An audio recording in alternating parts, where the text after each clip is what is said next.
I want to welcome you and appreciate you coming out. It's one of our favorite days of the year, and we love these kids, and we're so proud of them for making it through, for persevering. And as parents, grandparents, brothers and sisters, aunts and uncles, you can be very proud of them too. Our academic program is not easy. There's nowhere to hide, and we really keep on them. But through relationships, we believe that they grow in an amazing way. I say this most years, but when we first started the school, I thought we'd have 500 kids. And soon after that, I realized that I only wanted about 60 or 70. Because when we have a graduating class like this, we can pour everything we have into these kids. And I would rather graduate 15 or 16 leaders, kids that we poured deep into, than 100 kids that we don't know as well. And our graduates are already changing the world. We have our first missionary going out in a couple of weeks to Zambia. Amy Munn is one of our first graduating class. Megan Bogus is one of our alumni that just spoke. And I'm so proud that they continue to walk with the Lord. I want to talk a little bit of Dr. Seuss with you. We just did a great program called with Seussical. They're going to be doing it Tuesday night at our banquet or event. And I want to talk to you about the wisdom of Dr. Seuss. One of his quotes is, he says, "My alphabet starts with the letter called Yuz. It's the letter I use to spell Yuzzamatuz. You'll be sort of surprised what there is to be found once you go beyond Z and start poking around." We all want to live beyond Z. But the fact is, we will spend our lives, and you will spend yours walking through the alphabet. The Lord says that He is faithful to complete a good work in us, and He will not do that until you're all done and we're in heaven. But what the world will tell you is how to keep score. What the world will say is that anything that doesn't go the way you want is a failure. Anything that adds up at less than profitable is a failure. Anything that produces a situation where you don't get the position that you think you deserved, the world counts as a failure. Anything position that you did deserve and didn't get, the world will count as a failure. The other thing you'll struggle with and deal with is dreams.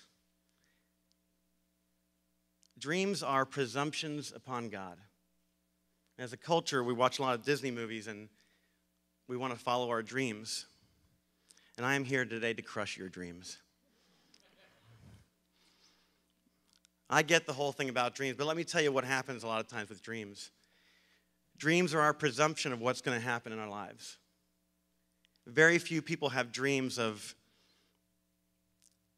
being a landscaper, or being vice president instead of president, or being 1,000 other very valuable occupations that are God's plan for their lives. My dream was to be president of the United States, and now Tim Osowski is going to have to carry that dream on.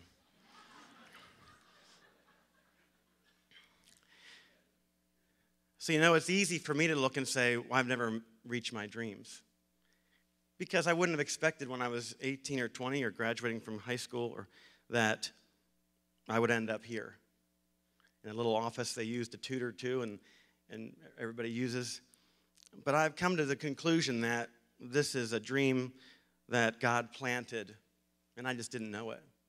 All the way the world scored my life, the failures that I've had that seemed so destructive at the time, are little drops that just dripped out and helped us where we are today.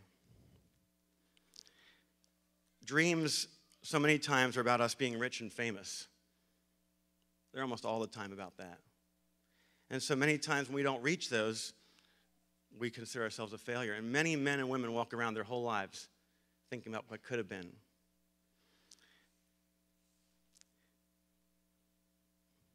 Follow God. Do the next right thing. You have no idea where He'll take you. No idea. But if you follow Him, He'll take you to the right place. And if you don't, He'll take you there anyway, eventually.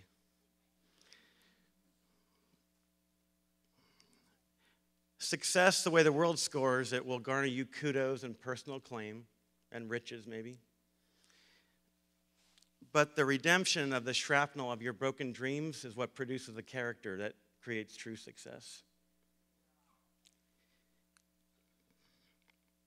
It is the refining fires of failure that will change the hearts of the neighbor next door and the destinies of the poor, the orphan, the oppressed, and widows. When called to be a missionary, don't stoop to be a king. That's not mine. I challenge you, as always, to remain faithful to the things you've been taught, as it says in Timothy. I hope you're tired of hearing that. I hope it rings in your head whenever you go to make a decision. Remain faithful to the things you've been taught, because you can trust those who taught you. You don't have to follow our every word. Our theology may become different, but as long as the core stays the same, the gospel, but remain faithful. And go beyond that Z. Just keep trying to go beyond that Z. Or just when it's A to Z, try to walk above or below. Think out of the box. Don't be afraid. As Dr. Seuss says, if you want to catch beasts you don't see every day, you have to go places quite out of the way. You have to go places no others can get to. You have to get cold, and you have to get wet too. And I would encourage you to get very, very wet.